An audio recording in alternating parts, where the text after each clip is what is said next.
38번째. 회생과 회복은 이렇게.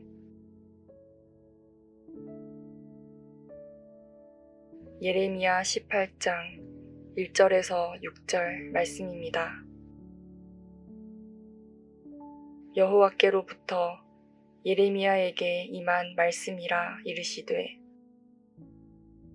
너는 일어나 토기장이의 집으로 내려가라. 내가 거기서 내 말을 내게 들려주리라 하시기로, 내가 토기장이의 집으로 내려가서 본즉 그가 도리자 위에서 일을 하고 있는데, 그가 만드는 질그릇이 토기장이의 손에서 터짐에 그가 그것으로 자기 의견에 좋은 대로 다른 그릇을 만들더라. 여호와의 말씀이 내게 임하니라 이르시되, 여호와의 말씀이니라. 이스라엘 족속아, 이 토기장이가 하는 것 같이 내가 너희에게 행할 수 없겠느냐. 이스라엘 족속아, 진흙이 토기장이의 손에 있음 같이 너희가 내 손에 있느니라.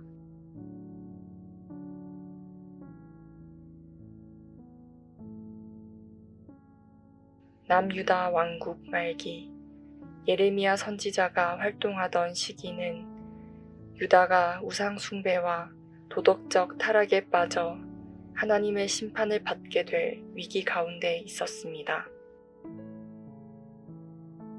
예레미야는 하나님의 명령에 따라 유다 백성에게 회개를 촉구하며 그들의 죄악과 하나님의 심판을 경고하는 사역을 했습니다. 하나님께서는 유다의 죄악 때문에 심판을 계획하고 계셨습니다. 바벨론의 침략을 통해 유다는 멸망할 위기에 있었지만 하나님의 경고에는 항상 회개의 기회가 포함되어 있었습니다. 그들의 회개 여부에 따라 앞날이 바뀔 수 있음을 선포했습니다. 하나님은 예레미야에게 토기장이의 집으로 가라고 명령하시고, 그곳에서 토기장이가 진흙으로 그릇을 만드는 모습을 통해 메시지를 주십니다. 토기장이가 그릇을 만드는 과정에서 손에 맞지 않아 망가지면 진흙을 버리지 않고 다시 그릇을 만듭니다. 마찬가지로 하나님께서도 이스라엘 백성을 하나님의 뜻에 따라 변화시키거나 새롭게 하실 수 있다는 교훈을 주십니다. 이 비유는 하나님의 주권과 백성에 대한 사랑, 그리고 그들이 회개할 기회를 여전히 주신다는 하나님의 은혜를 나타냅니다. 이사야 68장 8절. 여호와여, 주는 우리 아버지시요, 우리는 진흙이요, 주는 토기장이시니 우리는 다 주의 손으로 지으신 것이니이다.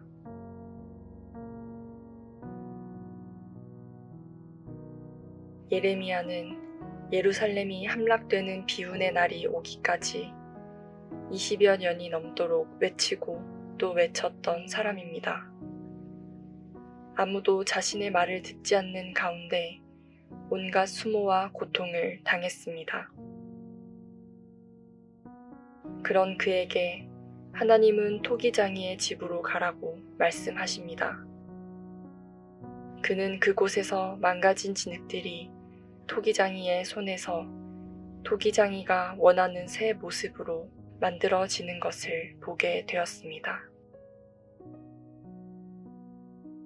우리는 이 본문을 통해 배워야 할 것이 있습니다. 먼저 내 자신이 하나님의 손에 있음을 확신해야 합니다.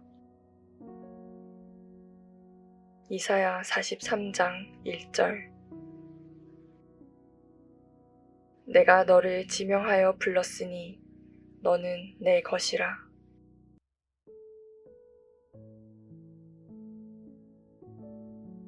우리는 오직 하나님만 경배하고 높여야 할 존재입니다. 그분만이 유일한 구원자이시기 때문에 그렇습니다. 자기 마음대로 하고 뒤늦게 깨닫지만 그때는 이미 늦은 경우가 많습니다. 하나님께서 우리 한 사람 한 사람을 놓고 최상의 그릇으로 만들려는 목표를 갖고 계십니다. 하나님은 흠이 없고 거룩한 백성으로 우리를 빚으십니다. 토기장이는 진흙에 대해 완전한 계획을 가지고 있습니다. 그는 이미 완성된 작품을 그의 마음에서 보고 있습니다.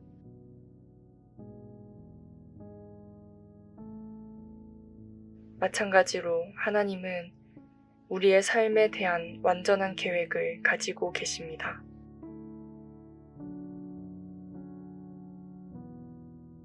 토기장이는 인내심을 가지고 토기를 빚습니다. 작품은 그저 만들어지는 것이 아닙니다. 가치 있는 작품이 되기까지는 시간이 걸립니다. 그러나 하나님은 즐겨 기다리십니다. 하나님께서 연약하고 부족한 나를 참고 기다리시는데 내가 전능하신 하나님의 계획을 참고 기다리지 못할 이유가 없습니다.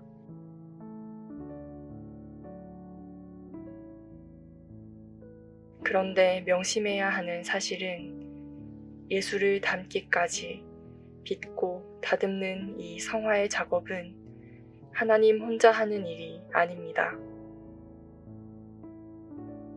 이것은 하나님과 우리의 협력 사역입니다. 우리가 하나님의 손에서 빚어지려면 순종해야 합니다. 진흙의 특성은 토기장이에 의해 빚어지는 대로 따라가고 그 형태를 유지하는 것입니다. 마찬가지로 우리도 하나님의 말씀에 순종하고 그 마음을 유지해야 합니다. 베드로는 어부로 살다가 예수님의 부르심을 받고 제자가 되었습니다. 그는 때로 실수하여 부족함을 드러냈지만 예수님을 따르겠다는 순종의 결단을 통해 결국 교회의 중요한 지도자가 되었습니다.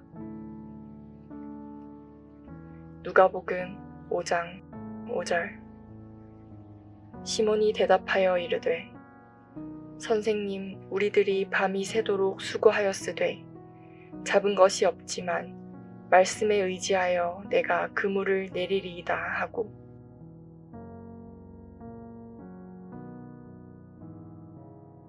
베드로는 밤새도록 수고하고 아무것도 잡지 못한 상태였으나 예수님의 말씀에 순종하여 그물을 던지기로 결심합니다. 그 결과 엄청난 양의 물고기를 잡게 됩니다. 그리고 오순절 성령 강림 이후 베드로는 담대하게 복음을 전하고 수많은 사람들을 회개의 길로 이끌었습니다. 베드로는 순종을 통해 평범한 어부에서 예수님의 제자이자 초대교회의 지도자로 변화되었습니다.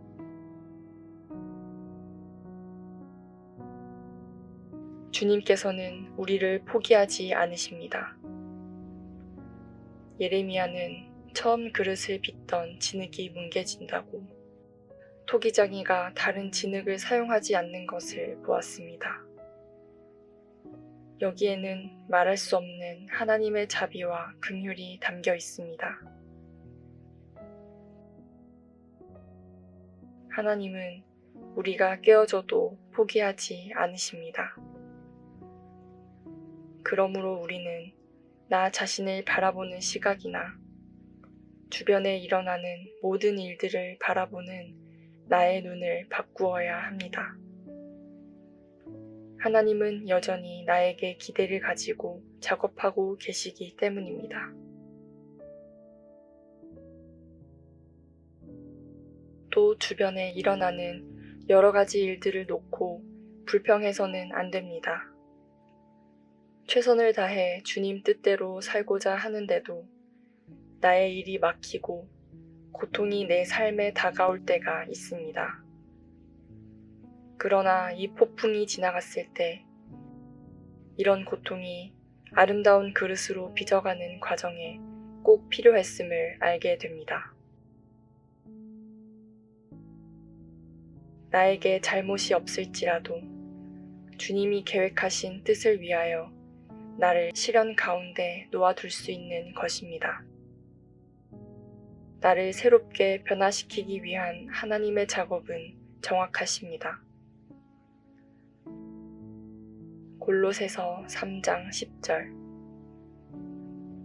새 사람을 입었으니 이는 자기를 창조하신 이의 형상을 따라 지식에까지 새롭게 하심을 입은 자니라.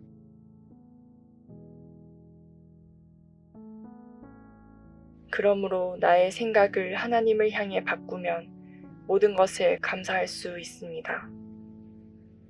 우리가 위로받을 수 있는 사실이 있습니다. 이유는 나를 빚으시는 손은 폭군의 손이 아니라 그 손은 나를 위해 피 흘리신 십자가의 손이기 때문입니다. 하나님은 나를 불쌍히 여기시며 오래 참으시면서 결국은 자신이 원하시는 모습으로 빚어가십니다.